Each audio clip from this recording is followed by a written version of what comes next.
घास के मैदानों में एक अनोखा परिवार रहता है। लकड़बग्घों का एक झुंड जिस पर उनकी रानी राज करती है। लेकिन उनका इलाका भयंकर सूखे की मार झेल रहा है। शिकार मिलना मुश्किल है।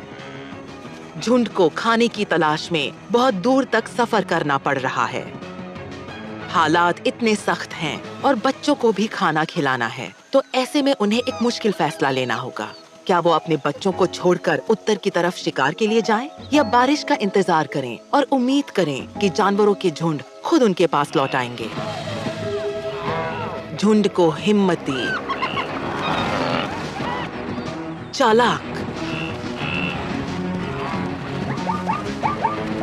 और मजबूत बनना होगा, तभी वो इस सूखे से बच पाएंगे। ये वक्त उनके लिए सबसे मुश्किल है।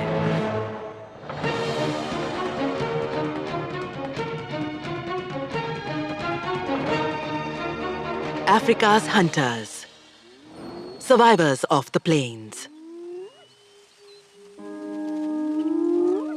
मिलिए नॉर्थ क्लान से 12 स्पॉटेड लकड़बग्घों का एक बड़ा परिवार। पिछले लगभग एक हफ्ते में ये उनका पहला शिकार है। वो बहुत भूखे हैं और ये एक छोटा सा हिरन है। उन्हें हर 3 दिन में कम से कम एक बार ठीक-ठाक मात्रा में खाना चाहिए होता है, लेकिन यहाँ सबके लिए काफी शिकार न होने के कारण तनाव बढ़ रहा है।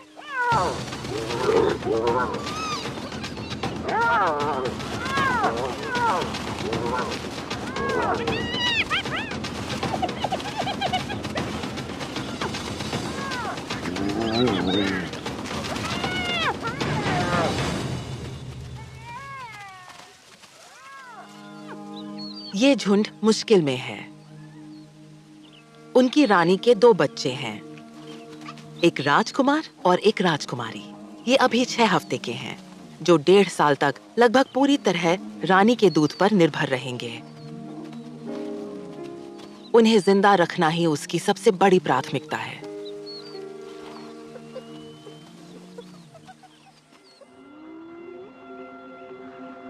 उनका घर जमीन के नीचे एक मांद में है, जो लुआ प्लेन्स नाम के एक जंगली मैदान के उत्तरी हिस्से में स्थित है। रानी और उसका झुंड इस मैदान के एक बहुत बड़े हिस्से पर राज करते हैं, मांद से चारों दिशाओं में 30 किलोमीटर दूर तक। पश्चिमी जाम्बिया में स्थित लुआ प्लेन्स नेशनल पार्क का इलाका 3600 स्क्वायर किलोमीटर में फैला खुला घास का मैदान है। यहाँ बहुत कम शेर हैं और रानी अपने झुंड के साथ इस इलाके की सबसे ऊंची शिकारी प्रजाति बन चुकी है। यहाँ वो मुर्दाखोर नहीं हैं, बल्कि शिकारी हैं। अच्छे दिनों में झुंड के खाने के लिए बहुत कुछ होता है। ज़ीब्रा के झुंड, छोटे हिरन जिन्हें ओरी भी कहा जाता है, और झुंड का पसंदीदा शिकार विल्डरबीस्ट और उनके बच्चे।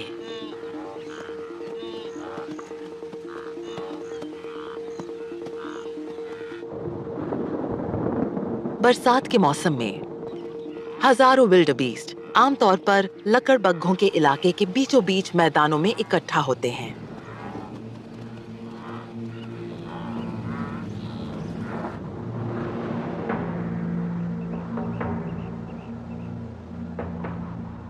लेकिन इस साल बारिश 1 महीने से भी ज्यादा लेट है। पिछले 6 महीने से एक बूंद तक नहीं गिरी।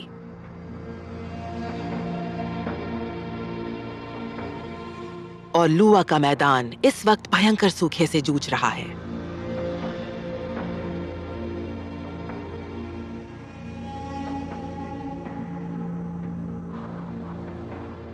ताजी हरी घास के बिना विल्डरबीस्ट के झुंड अब नॉर्थ क्लान के इलाके के आसपास कहीं नहीं है। झुंड अब बहुत उत्तर में बिखर गए हैं और इस क्लान को उन्हें ढूंढने के लिए बहुत दूर तक जाना पड़ता है। कुछ हफ्ते पहले झुंड के कुछ शिकारी उत्तर की तरफ गए थे और कभी नहीं लौटे। उनके पीछे ये छोटी सी साल भर की बच्ची अनाथ रह गई। झुंड में एक सख्त हायरार्की होती है और अब ये बच्ची सबसे निचले पायदान पर पहुंच चुकी है। यहाँ तक कि दोनों छोटे बच्चे भी बारी बारी इस पर हुक्म चलाते हैं।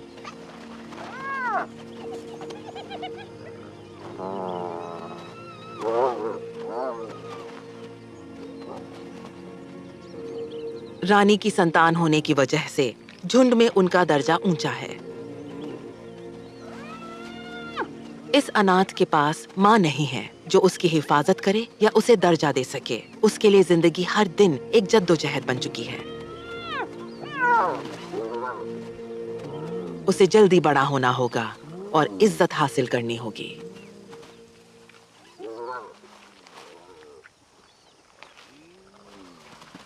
वो मुश्किल से इतनी बड़ी हुई है कि ठोस खाना खा सके और उसके पास माँ भी नहीं है जो दूध दे सके। अब उसके पास बहुत कम विकल्प हैं। उसे जिंदा रहने के लिए हर छोटे से छोटे टुकड़े के लिए लड़ना पड़ेगा। और जब झुंड शिकार पर निकले उसे साथ जाना ही होगा, वरना वो जिंदा नहीं रह पाएगी। बाकी लकड़बग्घों की तरह ये झुंड भी मादा प्रधान है। यहाँ मादाएं राज करती हैं। वो नरों जितनी ही बड़ी और ताकतवर होती हैं।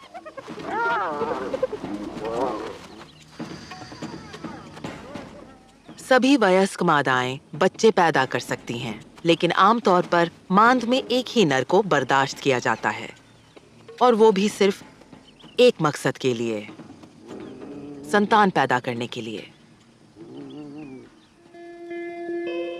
मादा लकड़बग्घों में टेस्टोस्टेरोन का स्तर असामान्य रूप से ज्यादा होता है और इसी वजह से उनके शरीर पर एक बाहरी जननांग विकसित होता है, एक नकली लिंग जो लगभग नर के लिंग जैसा दिखता है। इसीलिए इन्हें अलग पहचानना बहुत मुश्किल होता है।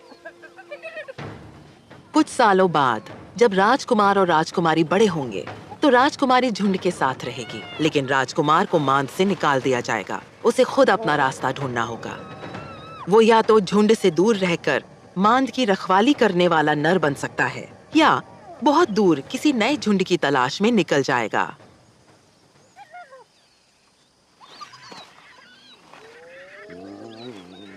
फिलहाल उसे खूब दुलार मिल रहा है। झुंड का हर सदस्य बच्चों की मदद करता है, यहाँ तक कि जब रानी शिकार पर जाती है या थोड़ा आराम चाहती है तो कोई एक बेबी सिटर बच्चों की निगरानी में रहता है।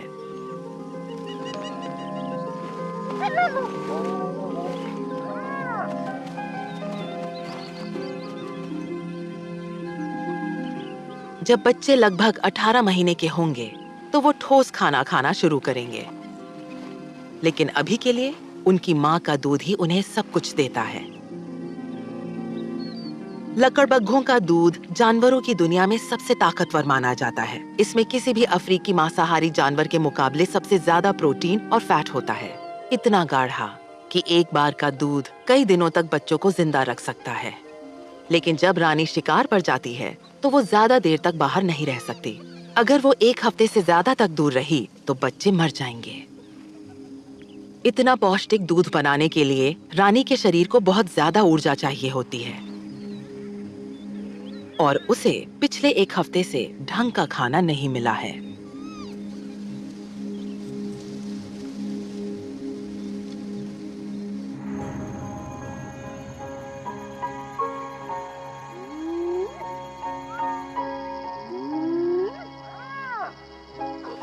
रात की ठंडी हवा के इंतजार में झुंड जागने लगता है।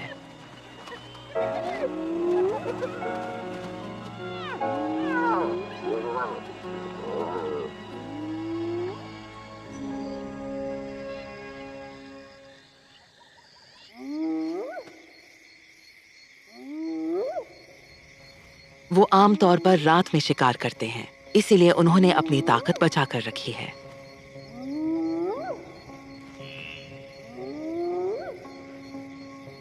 लकड़बग्घे 11 किलोमीटर दूर तक की आवाज सुन सकते हैं और उनकी रात में देखने की क्षमता बेहतरीन होती है।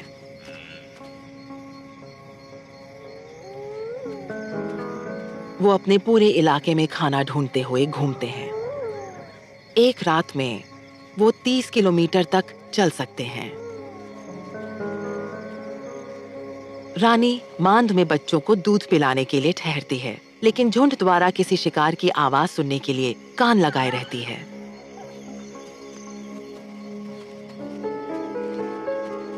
लेकिन जब आसपास कुछ भी नहीं मिलता, तो इतनी पैनी इंद्रियां भी बेकार हो जाती हैं। उन्हें सिर्फ अफ्रीकी जंगली बिल्ली ही दिखाई पड़ती है।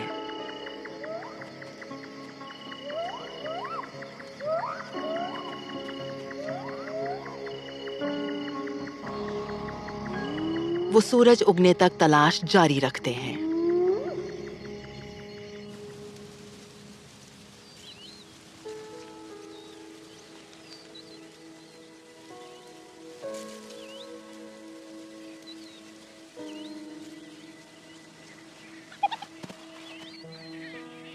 रात भर की मेहनत के बावजूद शिकारी खाली हाथ लौटते हैं, लेकिन बच्चे सिर्फ ये देखकर ही खुश हैं कि उनका परिवार सुरक्षित लौट आया है।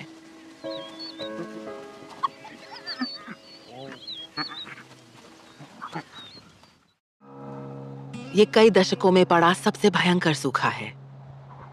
अब तक बारिश आ जानी चाहिए थी और झुंड के आसपास हजारों विल्डरबीस्ट हो जाने चाहिए थे, लेकिन ना तो बारिश का कोई निशान है, न ही दूर तक कोई झुंड नजर आता है। अब रानी को एक मुश्किल फैसला लेना है। क्या वो खतरा उठाकर फिर से उत्तर की तरफ एक और शिकारी दल लेकर जाए, या इंतजार करे कि झुंड खुद उनके इलाके में लौट आए? वो एक बहादुरी भरा फैसला लेती है और झुंड के सबसे अच्छे शिकारी इकट्ठा करती है। वो कई दिनों तक गायब रह सकते हैं, इसलिए एक बेबी सिटर मांद में रहकर बच्चों की रखवाली करेगा। निचले दर्जे की अनाथ बच्ची के पास कोई विकल्प नहीं है, उसे भी शिकारी दल के साथ जाना होगा।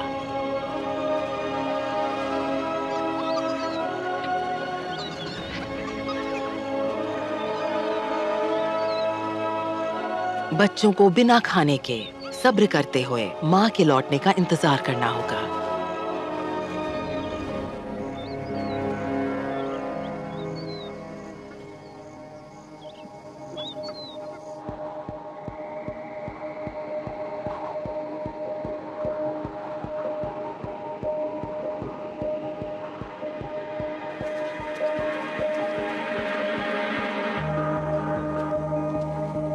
कुछ घंटों बाद शिकारी दल मांद से 25 किलोमीटर दूर पहुंच चुका है। उन्हें एक अकेला विल्डबीस्ट दिखता है, लेकिन वो बड़े झुंड नहीं जिनकी उन्हें तलाश है। इस इलाके में अकेले नर विल्डबीस्ट साल भर अपने इलाके में रहते हैं। जब बारिश लौटेगी और मादाओं वाले बड़े झुंड आएंगे, तो वही प्रजनन के लिए सबसे बेहतर जगह पर होंगे। वो अपना पूरा दिन अपने पड़ोसियों से लड़ते हुए अपनी शक्ति का प्रदर्शन करते हुए बिताते हैं।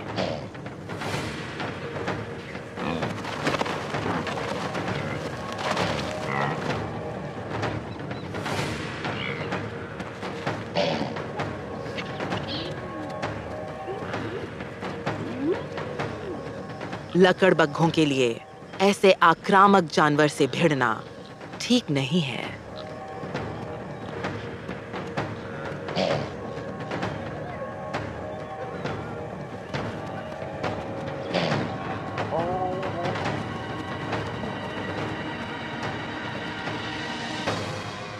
वो और उत्तर की ओर बढ़ते हैं।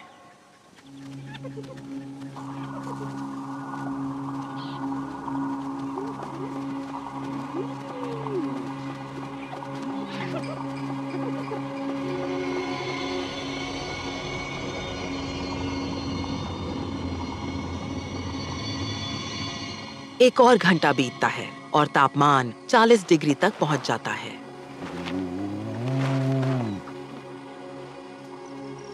ज्यादातर शिकारी रुककर आराम करने लगते हैं।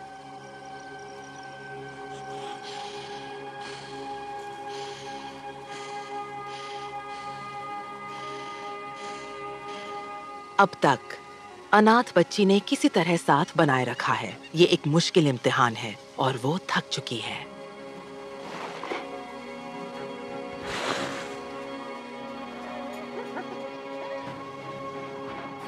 लेकिन भूखी रानी आगे बढ़ती रहती है, अकेली।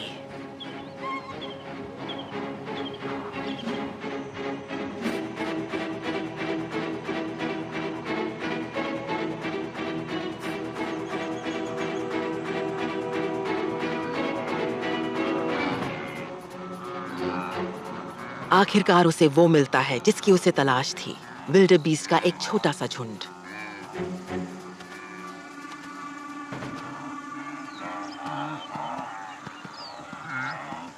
इस बार मादाओं और उनके बच्चों के साथ।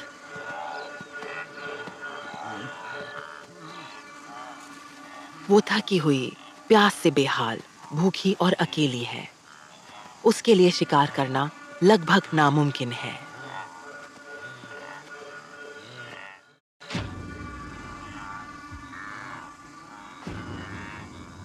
शिकार करने के लिए लकड़बग्घे आमतौर पर टीम वर्क पर भरोसा करते हैं, लेकिन रानी हाइना के पास अब कोई दूसरा रास्ता नहीं है। उसे ये काम अकेले ही करना होगा।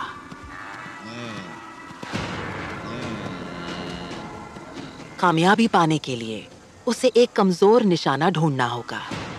कोई बूढ़ा, बच्चा, कमजोर या घायल जानवर।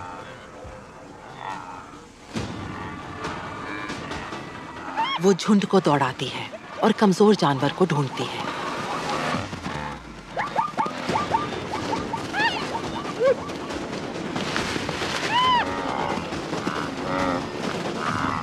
लेकिन एक अकेली शिकारी इन विशाल जानवरों के लिए कोई खतरा नहीं है।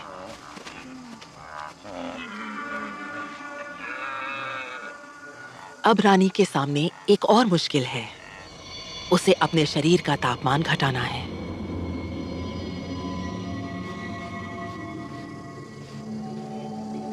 चारों तरफ एक भी पेड़ नहीं है। दोपहर की तेज धूप में कोई छाया नहीं है और तापमान 45 डिग्री तक पहुंच चुका है। वो अपने अगले पैरों को लार से गीला करती है। इससे शरीर का तापमान कम करने में मदद मिलती है। जब लार सूखती है तो उसकी त्वचा के नीचे की नसों में बहता खून ठंडा हो जाता है। ये एक बेहद चालाक तरीका है गर्मी से निपटने का, लेकिन ये हताशा की निशानी भी है।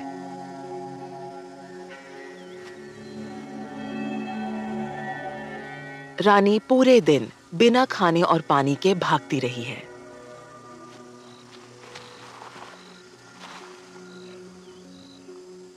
तापमान घटाना अब उसके लिए जिंदगी और मौत का सवाल बन चुका है।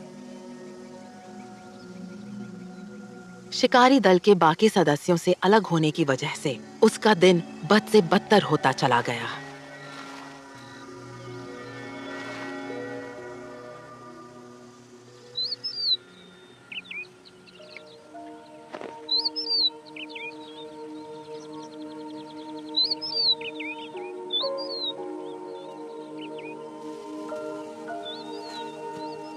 बाकी शिकारियों का झुंड 8 किलोमीटर पीछे है। उन्होंने दिन का सबसे गर्म हिस्सा सोकर काट लिया था।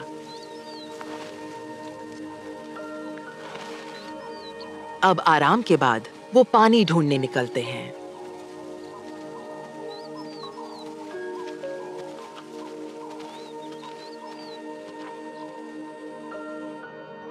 घास के सूखे मैदानों में यहाँ वहाँ छोटे छोटे हरे घेरे बचे हैं, पिछली बारिश के अवशेष। वहीं हैं पानी भरे गड्ढे। सबसे पहले अनाथ बच्ची को पानी मिलता है और वो बाकी शिकारियों को वहां ले जाती है।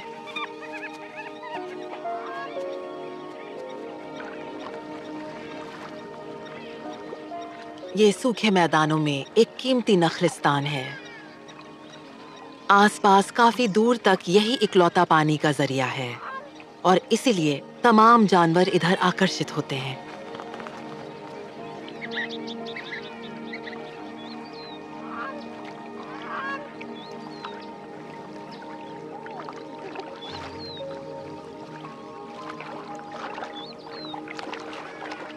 अनाथ बच्ची और शिकारी कुछ खाने को तो नहीं पा सके, लेकिन कम से कम उन्हें पानी और ठंडक मिल गई।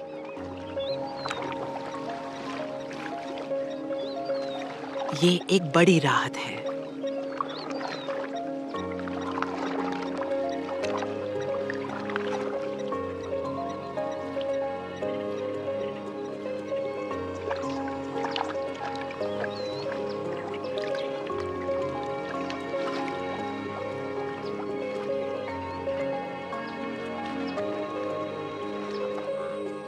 यहाँ तक कि दुर्लभ विल्डरबीस्ट भी पानी पीने यहीं आते हैं, जिससे शिकारियों की नजर उन पर पड़ जाती है।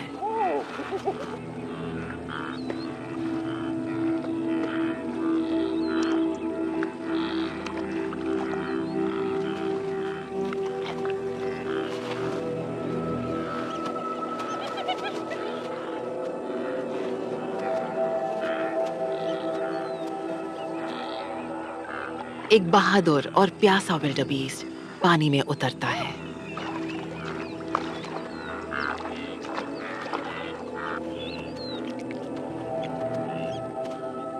वो साफ तौर पर डरा हुआ है।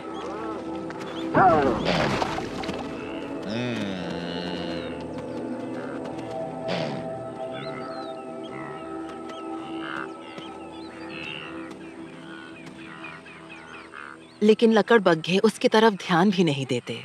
अभी शिकार करने के हिसाब से बहुत ज्यादा गर्मी है। वो अंधेरा होने के बाद अपनी किस्मत आजमाएंगे।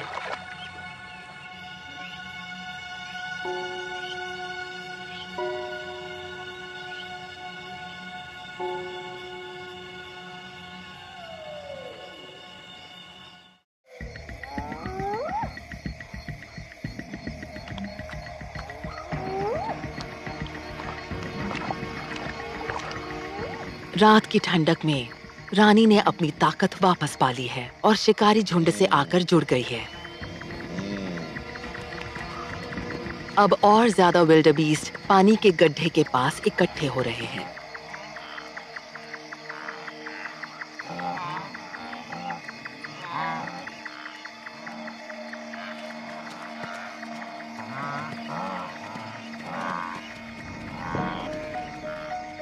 लेकिन वो आसान शिकार नहीं है।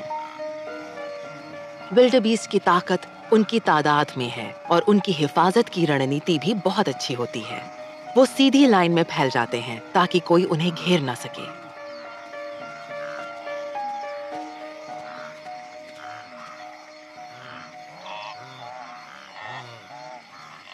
लेकिन जो पीछे रह जाए वो निशाना बन सकता है।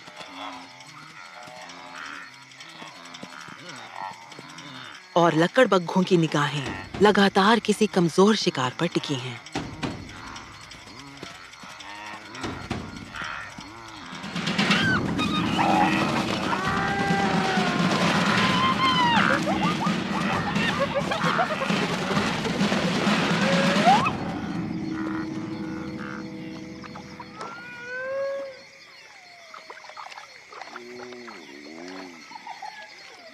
झुंड को शिकार में कामयाबी मिलती है।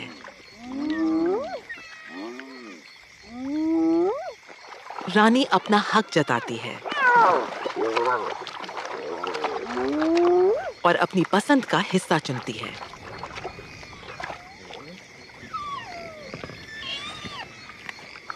वो एक ही बार में अपने शरीर के वजन का 1/3 तक खा सकती है। पूरा शिकार चंद मिनटों में ही खत्म हो जाता है।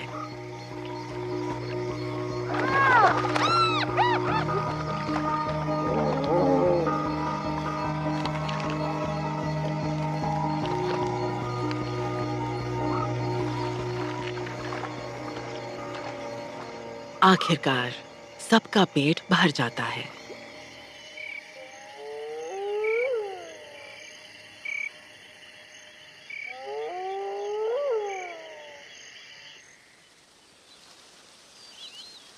बीस किलोमीटर दक्षिण में मांद के पास राजकुमार और राजकुमारी की भूख अब और ज्यादा बढ़ गई है। लेकिन जब तक उनकी माँ लौटकर उन्हें दूध नहीं पिलाती, उन्हें कोई राहत नहीं मिलेगी।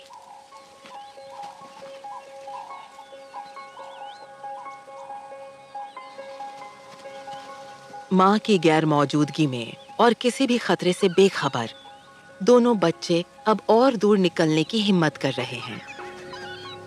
अपनी दुनिया को खोजना बड़े होने का जरूरी हिस्सा है, इसलिए बेबी सिटर का काम अब और बढ़ गया है। हर दिन बच्चे और भी हिम्मती बनते जा रहे हैं।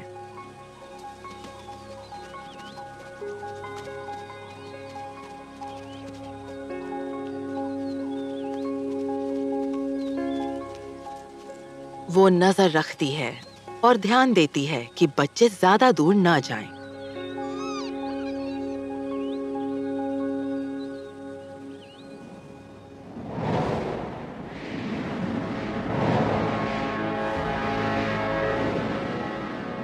बहुत उत्तर में आसमान में बादल बन रहे हैं। शिकारी झुंड घर लौटने की लंबी यात्रा शुरू करता है। रानी को अपने बच्चों के पास पहुंचना है, लेकिन सफर धीमा है। पिछली रात के शिकार में झुंड का एक सदस्य घायल हो गया था और उसके लिए मांद तक पहुंचना मुश्किल होगा।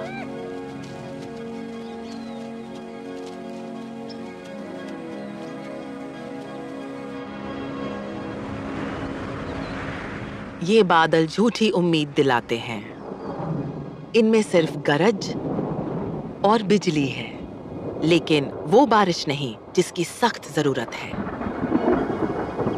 सूखे मैदानों में अब हालात ऐसे हैं कि एक और जानलेवा ताकत सिर उठा रही है।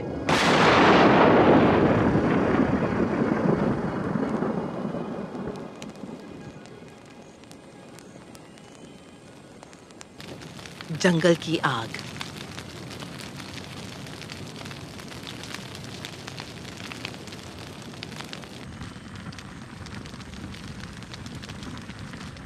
तेज हवा में लपटें मैदानों पर 80 किलोमीटर प्रति घंटे की रफ्तार से दौड़ सकती हैं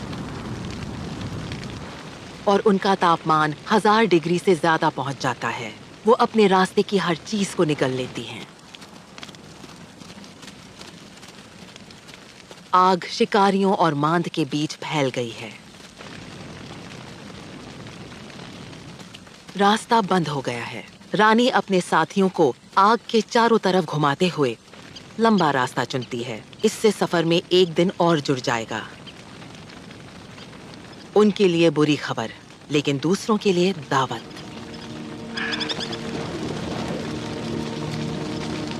आग से भागते कीड़ों के झुंड अब पक्षियों के लिए दावत बन गए हैं।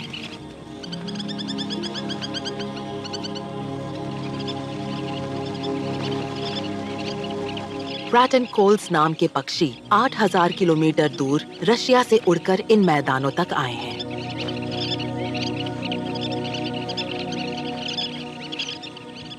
यहाँ जो भी खाना मिले उसे पाने के लिए।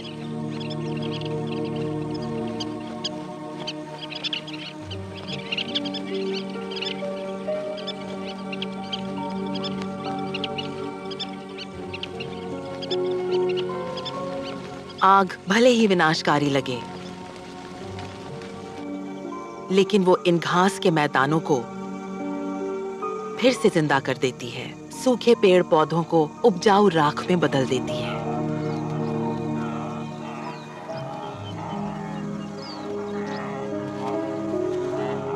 अब इस जमीन को बस बारिश की जरूरत है।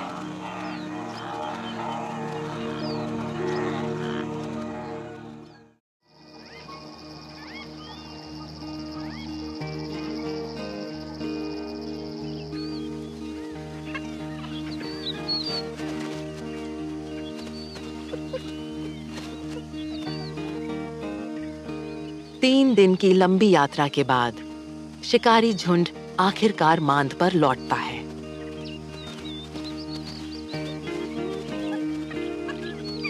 बच्चे अपनी माँ और बाकी शिकारियों का स्वागत करते हैं। हर बार जब झुंड के सदस्य एक दूसरे से मिलते हैं तो वो एक खास रिवाज निभाते हैं। एक दूसरे के गुप्तांगों को सहलाते हैं और गंध से निशान लगाते हैं।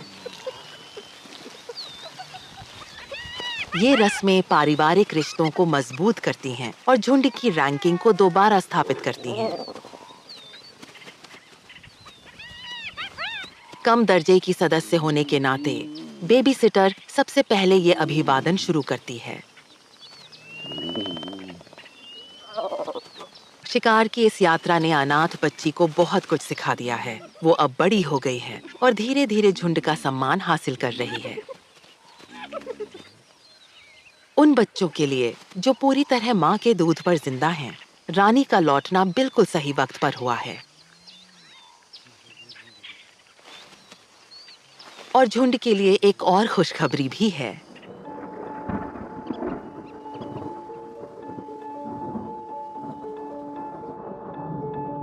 महीनों के सूखे और संघर्ष के बाद आखिरकार बारिश आ गई है।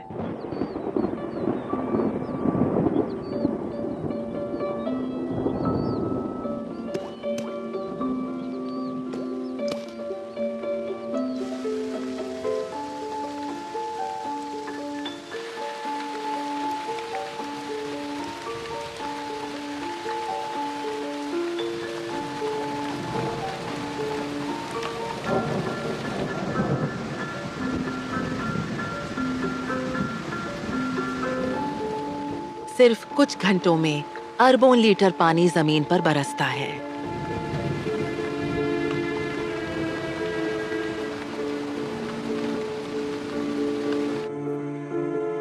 कुछ ही दिनों में लुवा के सूखे, धूल भरे मैदान हरे घास के समंदर में बदल जाते हैं।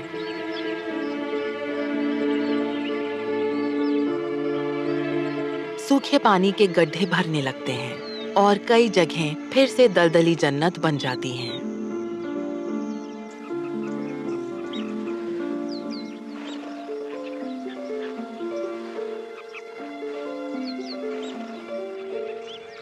यहाँ का हर जीव, सबसे बड़े से लेकर सबसे छोटे तक,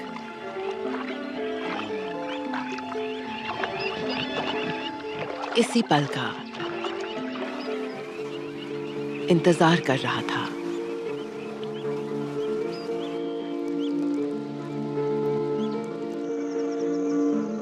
बारिश की पहली बूंदें एक हैरत अंगेज नजारा दिखाना शुरू करती हैं।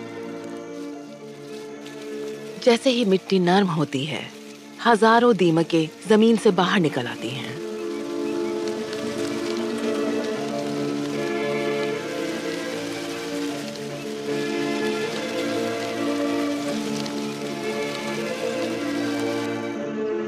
पूरा आसमान उनके सुंदर लेकिन बहुत कम वक्त के प्रजनन नृत्य से भर जाता है।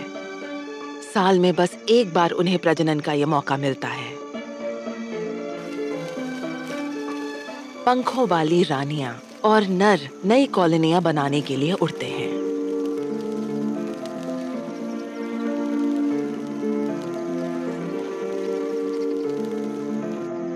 मादाएं हवा में फेरोमोन छोड़ती हैं ताकि पास के टीलों से नर आकर्षित हों। जोड़े हवा में ही मिलन करते हैं, फिर जमीन पर उतरकर वहीं कुछ मीटर दूर नई कॉलोनी की नींव रखते हैं।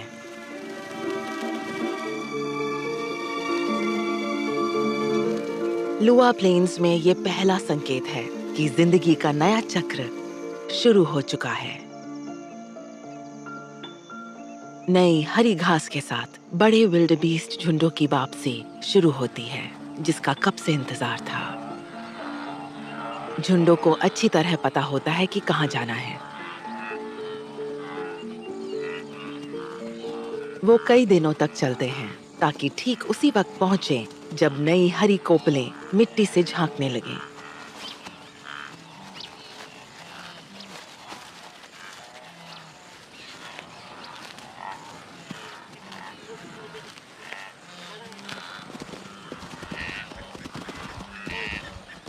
विल्डबीस्ट के साथ उनके बच्चे भी हैं।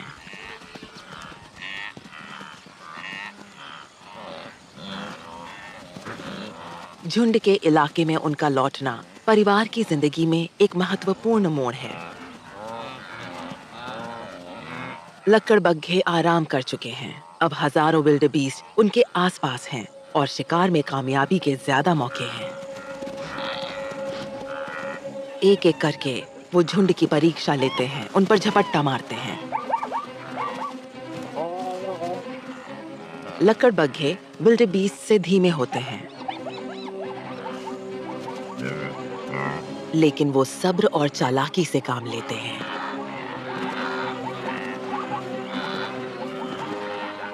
वो पीछा छोड़ देने का दिखावा करते हैं, लेकिन ये उनका दांव होता है।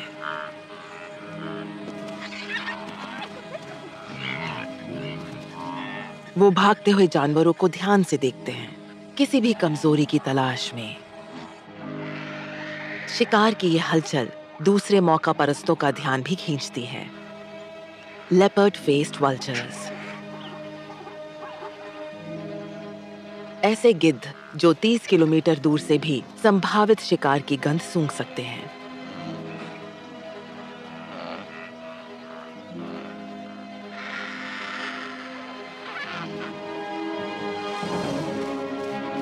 लकड़बग्घे बार-बार विल्डेबीस्ट और ज़ीब्रा के झुंड को दौड़ाते हैं।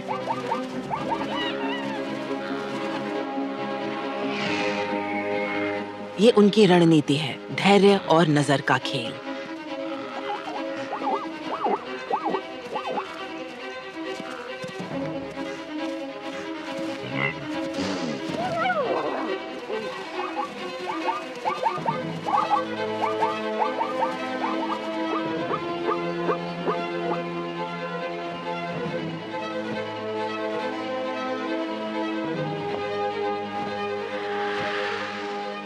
आखिरकार कामयाबी मिलती है।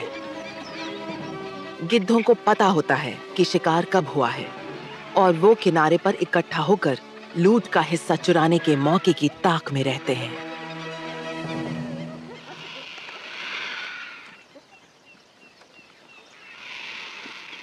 रानी और उसके शिकारी साथियों के लिए ये एक बढ़िया भोजन है। इस बार सबके लिए काफी है।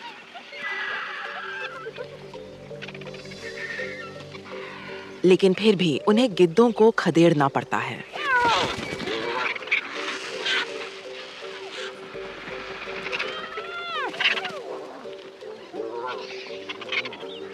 खाने के मामले में ये झुंड बाकी सभी लकड़बग्घों की तरह बिल्कुल परफेक्ट शिकारी है। उनके शरीर की बनावट बेहद खास है।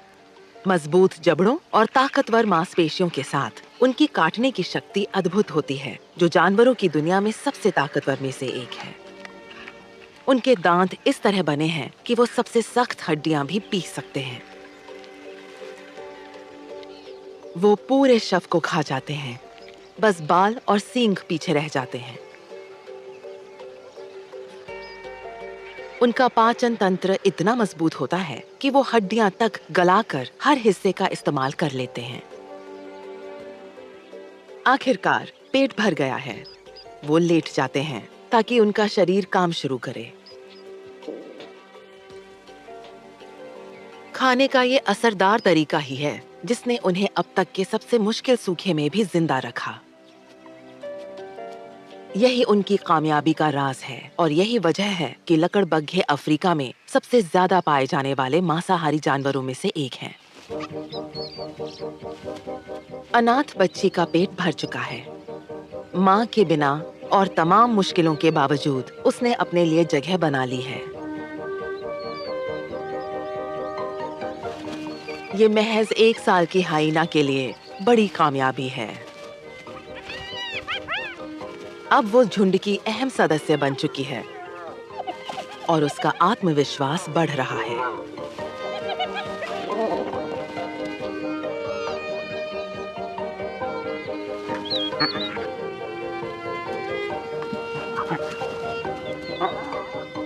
वो अब झुंड में सबसे निचले पायदान पर नहीं है।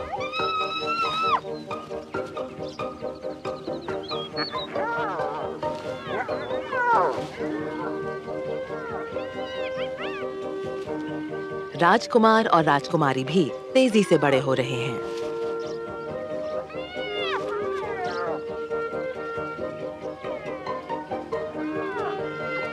वो मांद के पिछले हिस्से में एक नया बिल खोद रहे हैं।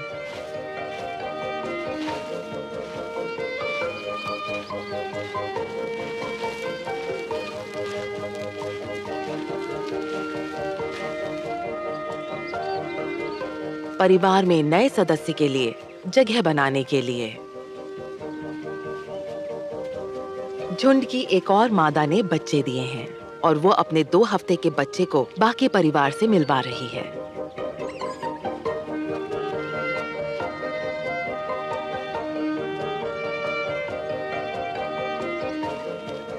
साथ मिलकर इन लकड़बग्घों ने मैदानों के सबसे कठिन सूखे को झेल लिया है।